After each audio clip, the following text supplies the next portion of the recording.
கர்த்தரும் உலக இரட்சகருமாகிய இயேசு கிறிஸ்துவின் அன்பின் நாமத்தினாலே உங்கள் அனைவரையும் அன்போடு கூட வாழ்த்துகிறேன்.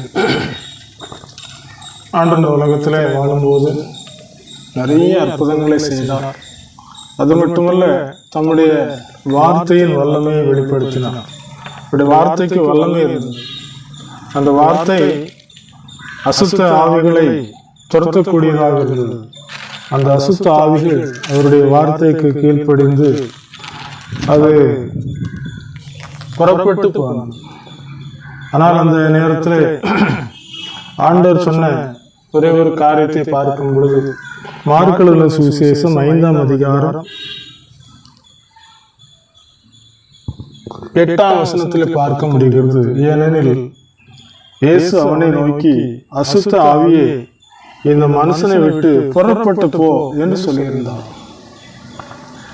அன்புக்குரியவர்களே, அசுத்த ஆவி என்பது சிலருடைய வாழ்க்கையிலே அது ஒரு பெரிய ஒரு சோதனையாக இருக்கு.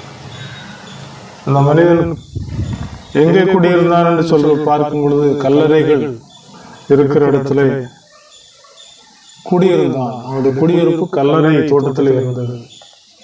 ஆண்டவர் இயேசு கிறிஸ்து இந்த உலகத்தில் வாழும்போது அப்படிப்பட்ட ஒரு கொடூரமான ஒரு ஆபத்தில் இருந்த மனிதனை ரட்சித்து காப்பாற்றி இருக்கிறார். அங்கே ஆண்டவருடைய வார்த்தைக்கு வல்லமை இருந்ததை பார்க்க முடியும். அவர் தன்னுடைய ஆவியிலே சொல்லுகிறார், இவனை விட்டு புறப்பட்டு போ என்று சொல்லும் போது அது சொல்லுகிறது, எங்களுக்கு இன்னும் காலங்கள் இருக்கிறது. காலம் இருக்கிறபடினாலே அந்த காலத்திற்கு முன்னே எங்களை துரத்தி விடாதே என்று சொல்லுகிறதை பார்க்க முடியும். 7ஆம் வசனத்தில் பார்க்கும் பொழுது, உன்னதமான இயேசுவே, உன்னதமான தேவனுடைய குமாரனை, எனக்கும் உனக்கும் என்னை வேதனைப்படுத்தாதபடிக்கு தேவன் பேரில் ஆணையிட்டு கேட்கிறேன் என்று மிகுந்த சத்தம் என்று சொல்லுகிறார். இயேசு கிறிஸ்துவின் அந்த அற்புதமான ஒரு விடுதலை கிடைப்பதை நாம் பார்க்க முடிகிறது. அந்த திசைகளில் நிறைய பன்றி கூட்டங்கள் அங்கே மேய்ந்து கொண்டிருந்தது. அந்த பன்றி கூட்டங்களுக்குள்ளே போக அது அனுமதி கேட்கிறது. அந்த பன்றி கூட்டங்களுக்குள்ளே போங்கள் என்று சொல்லுகிறார். அந்த வார்த்தையின்படி அந்த பன்றி கூட்டங்களுக்குள்ளே அது போன உடனே அது மேடான பகுதியாக இருக்கிறது. பள்ளத்திலே அது கடல் இருக்கிறது. அந்த கடலுக்குள்ளே மாண்டு போகிறது. இயேசு கிறிஸ்துவினுடைய ஒரு விடுதலை அங்கே காணப்படுகிறது. புறப்பட்டு போ என்று சொல்லுகிறார். இந்த புறப்பட்டு போ என்று சொல்லுகிற ஒரு வார்த்தையை கவனித்து பார்க்கும் பொழுது, இந்த உலக வாழ்க்கையிலே சில காலங்கள் தான் அந்த அசுத்த ஆவிக்கு இடம் உண்டு. இப்போதும் கூட இயேசுவின் நாமத்தினாலே சிலருடைய வாழ்க்கையிலே கட்டப்பட்டிருக்கிற நிலைமை, அவர்களுடைய மாறுபாடான வாழ்க்கை, இவைகளிலிருந்து ஆண்டவரை இயேசு கிறிஸ்துவின் வல்லமை புறப்பட்டு போய் என்று சொல்லுகிற ஒரு வார்த்தை கடந்து வருகிறது. ஆகையாலே இயேசு கிறிஸ்து விடுதலை கொடுக்கிற ஆண்டவர். அது மட்டுமல்ல, தம்முடைய வார்த்தையின்படி அவருடைய சித்தத்தை நிறைவேற்றுகிறார். இருளிலிருந்து வெளிச்சத்துக்கு கொண்டு வருகிறார். ஒரு மனிதன் இருளுக்குள்ளே இருக்கிறான், அந்த மனிதனை வெளிச்சத்துக்கு கொண்டு வருகிறார். இந்த மனிதன் எதிர்காலத்தில் என்ன செய்கிறான் என்று பார்க்கும் பொழுது 20ஆம் வசனத்தில் சொல்லப்பட்டிருக்கிறது, அவன் போய் இயேசு தனக்கு செய்தவைகளை எல்லாம் தெக்கப்போலி என்னும் நாட்டில் பிரசித்தம் பண்ண தொடங்கினான். எல்லாரும் ஆச்சரியப்பட்டார். தேவனுடைய வல்லமையை பெற்றுக்கொண்ட ஒரு மனிதன் பிசாசு துரத்தப்பட்ட பிறகு அவன் மனிதனாக மாறுகிறான். இயேசு கிறிஸ்துவுக்கு சாட்சியாக மாறுகிறான். இன்றைக்கு நம்முடைய வாழ்க்கையிலும் கூட அந்த காலத்தின் வல்லமை நம்மை ஆட்டி படைத்துக் கொண்டிருந்த காலங்கள் உண்டு. தேசத்திலே இன்னும் ஏராளமான மக்கள் இந்த அந்தகாரத்தின் வல்லமையிலே இருக்கிறார்கள். ஆகையால் இருளில் இருக்கிற ஜனங்கள் பெரிய வெளிச்சத்தை காண வேண்டும். ஆண்டவர் வெளிச்சத்தை கூறி அறிவித்தார். நான் உலகத்துக்கு ஒளியாய் இருக்கிறேன் என்று அந்த ஒளியை குறித்து சாட்சி சொல்லக்கூடிய ஒரு வெளிச்சத்தை நமக்கு தந்திருக்கிறார். இந்த வெளிச்சம் எங்கெல்லாம் வருகிறதோ அங்கு இருள் ஓடிவிடும். சிறு வயதிலே ஆண்டுடைய அன்பை சொல்ல வருகிற கன்வென்ஷன் கூட்டங்களிலே பாடல்கள் பாடும்போது அந்த பாட்டுக்கு அவ்வளவு வல்லமை இருந்தது. அந்த அசுத்தாவிகள் எழும்பி தன்னுடைய தலைமுடியை பிரித்து கொண்டு ஓட, அது ஆட, வித்தியாசமான வார்த்தைகளை சொல்ல ஆரம்பிக்கிறது பார்த்திருக்கிறேன். தேவனுக்கு அவ்வளவு வல்லமை இருக்கிறது, வெளிச்சத்துக்கு அவ்வளவு வல்லமை இருக்கிறது. வெளிச்சத்தின் பிள்ளைகளை நடந்து கொள்ளுங்கள் என்று ஆண்டவர் சொல்லி இருக்கிறார். காரணம், நம்ம இருள் நம்மை ஆட்கொண்டு விடக்கூடாது, இருளுக்கு இடம் கொடுக்கக்கூடாது. இந்த இருளை குறித்து அதிகமாக நாம் பார்க்கும் பொழுது இரவிலே இருண்ட ஒரு காலங்களை பார்க்க முடியும். பகலிலே அப்படி இல்லை, சூரிய ஒளி வீசுகிறது. ஆண்டவரை இயேசு சொல்லும் போது ஒருவரும் கிரியை செய்யக்கூடாத ராக்காலம் வருகிறது என்று சொன்னார். வெளிச்சத்திலே நடந்து கொள்ளுங்கள் என்று சொன்னார். இயேசு நானே உலகத்துக்கு ஒளியாக இருக்கிறேன் என்று சொல்லி இருக்கிறார். இந்த ஒளியாக நடக்கிறதுக்கு நாம் என்ன செய்ய வேண்டும் என்று சொல்லி பார்க்கும் பொழுது, உம்முடைய வசனம் என் கால்களுக்கு தீபமும் என் பாதைக்கு வெளிச்சமாய் இருக்கிறது என்று சொல்லப்பட்டிருக்கு. இந்த வெளிச்சத்தை வேதத்திலே பார்க்க முடிகிறது. அந்த வெளிச்சம் நம்முடைய வாழ்க்கையில எதை கொண்டு வருகிறது சொல்லி பார்க்கும் பொழுது ஜீவ வழியை காண்பிக்கிறது. நீதிமொழிகள் 7ஆம் அதிகாரம் 6ஆம் அதிகாரம் 23ஆம் வசனம் சொல்லுகிறது, கட்டளையே விளக்கு, வேதமே வெளிச்சம், போதக சர்ச்சையே ஜீவ வழி. இந்த வேதம் வெளிச்சமாக இருக்கிறது. ஆண்டவர் சொன்னார், இந்த உலகத்தில் நான் உலகத்துக்கு ஒளியா இருக்கிறேன். அவர் பிரகாசிக்கிற ஒளியாக காணப்பட்டார் மறுரூப மலையிலே. அது மட்டுமல்ல, யோவானுக்கு வெளிப்படுத்தும் போது சூரியனை போல அவருடைய முகம் பிரகாசித்தது. அந்த வெளிப்படுத்தின விசேஷத்திலே அவரை பார்த்த உடனே செத்தவனை போல விழுந்தேன் என்று சொல்கிறார். சர்வத்தையும் எடுத்த சர்வ வல்லமை உள்ள ஆண்டவர் இந்த உலகத்துக்கு ஏன் வந்தார் என்று சொன்னால், நம்ம எல்லாரையும் இருளின் வல்லமையிலிருந்து ரட்சிப்பதற்காக. பிசாசினுடைய இருள் ஒரு மனிதனுக்குள்ளே வரும்பொழுது அவன் இருளை தேடி செல்கிறான், இருளிலே நடக்கிறான்.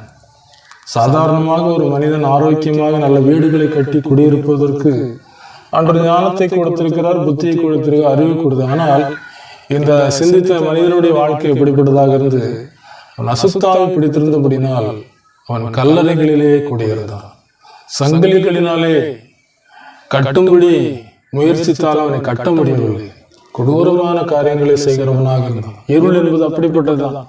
இந்த தேசத்திலே ஏராளமான பேர் கொடூரமான காரியங்களை செய்கிறார்கள்.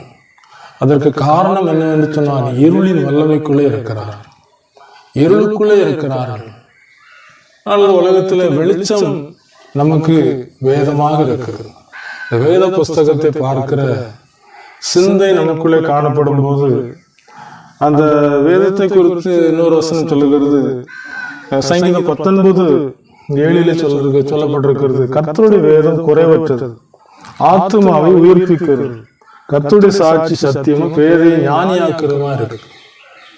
கர்த்தருடைய வேதம் குறைவற்றது, வேதம் விளக்காக இருக்கிறது. ஒரு ஸ்திரீ என்ன செய்கிறாள், 10 வெள்ளிக்காசை வைத்திருந்தாள், ஒரு வெள்ளிக்காசை தொலைத்து விட்டார். தொலைத்து விட்ட அந்த ஸ்திரீ செய்த ஒரு காரியம் என்னவென்று சொன்னால், அவள் என்ன செய்கிறாள், விளக்கை கொளுத்துகிறார். விளக்கை கொளுத்தி தன்னுடைய வீட்டை பெருக்குகிறார். தொலைந்து போன வெள்ளிக்காசை தேடுகிறார். லூக்கா சுவிசேஷம் 15ஆம் அதிகாரம் 8ஆம் வசனத்தில் சொல்லப்பட்டிருக்கு. அதை கண்டுபிடிக்கிறார். நம்முடைய வாழ்க்கையிலே விளக்கு அவசியம், வெளிச்சம் அவசியம். இருள் தேவையில்லாத ஒன்று. வெளிச்சத்திலே நாம் நடக்கும்போது, இந்த உலகத்தில் வெட்ட வெளிச்சத்திலே நடக்கும்போது ஆண்டவர் சொல்லுகிறார், நீதிமானுடைய பாதையானது பட்ட பகல் வெளிச்சம் போல இருக்கும், துன்மார்க்கருடைய வழி காரிருளை போல இருக்கும் என்று சொல்லுகிறார். இந்த காரிருளை அகற்றுவதற்காக வெளிச்சத்தை இந்த உலகத்திற்கு அறிமுகப்படுத்துகிற ஆண்டவராகிய இயேசு கிறிஸ்து மிஷனரிகளை அனுப்பினார். இந்த மிஷனரிகள் ஜோதியை போல ஜொலித்தார்கள். ஆங்காங்கே வந்து அவர்கள் கல்வி கற்றுக்கொள்வதற்கு இடத்தை தேடி கண்டுபிடித்து அதை அமைத்து கொடுத்து கல்வியை மக்களுக்கு கொடுத்தார். இருளில் இருந்த மக்கள் வெளிச்சத்தை கண்டு இன்றைக்கு வெளிச்சத்துக்கு வந்திருக்கிறார்கள். ஆனாலும் இன்றைக்கு நாகரீகம் என்று சொல்லப்படுகிற காரியத்தின் மூலமாக அநேகர்கள் இருளுக்குள்ளே சென்று கொண்டிருக்கிறார்கள். ஆண்டவர் இயேசு கிறிஸ்து தடுத்து நிறுத்துவதற்காக ஆசைப்படுகிறார். இருள் என்பது மோசமானது. இருள் கடைசியில் எங்கு கொண்டு போய் விடுகிறது என்று சொன்னால் சடுதியிலே என்று சொல்லப்படுகிற ஒரு காரியத்தை செய்து விடுகிறது. சடுதியிலே மரணத்தை கொண்டு வருகிறது. மரணம் பாதாளத்துக்குள்ளே கொண்டு போகிறது. அந்த இருளின் இடத்துக்கு கொண்டு போகிறது. அதனாலே இந்த வேதத்தை நோக்கி பார்க்கும்போது இந்த வேதத்தில் வெளிச்சம் காணப்படுகிறது. இந்த வெளிச்சம் நம்முடைய உள்ளத்தை, முகத்தை, நம்முடைய சரீரத்தை அது பிரகாசிக்கப்படுகிறது. கண்ணானது சரீரத்தின் விளக்கு என்று சொல்லப்பட்டது. இந்த கண் தெளிவாக இருந்தால் சரீரம் முழுவதும் வெளிச்சமாக இருக்கும். இந்த கண் தவறானதாக இருந்தால் அது சரீரம் முழுவதையும் கரைப்படுத்தி விடும். அது அழுக்காக்கி விடும். அழுக்கோடு கூட ஒரு திருமண வீட்டுக்கு செல்ல முடியாது. அழுக்கோடு நம்முடைய பணிகளுக்கு செல்ல முடியாது. நாம் சுத்திகரிக்கப்பட்ட ஒரு ஆடையை உடுத்தி செல்வதற்கு ஆசைப்படுவோம். ஆகினாலே இங்க உள்ளே ஒரு ஆத்மா வெளியேறப்பட்டதாக இருக்கிறபடினாலே அந்த ஆத்மா சுத்திகரிக்கப்பட வேண்டும் என்பதுதான் தேவனுடைய திட்டம். ஆகினால்தான் இருளை புறப்பட்டு போய் என்று சொல்கிறார், வெளிச்சத்தின் பிள்ளையாக மாற்றுகிறார். அப்படிப்பட்ட உயர்ந்த ஆசீர்வாதத்தை பெற்றுக்கொள்ள நாம் அவரை நோக்கி பார்ப்போம். அவருடைய முகத்தின் பிரகாசத்தை பெற்றுக்கொள்வோம். ஏனென்று சொன்னால் மோசே அதிகாலமே தேவனை சந்திக்கும்படியாய் சீனாய் மலைக்கு சென்றார்.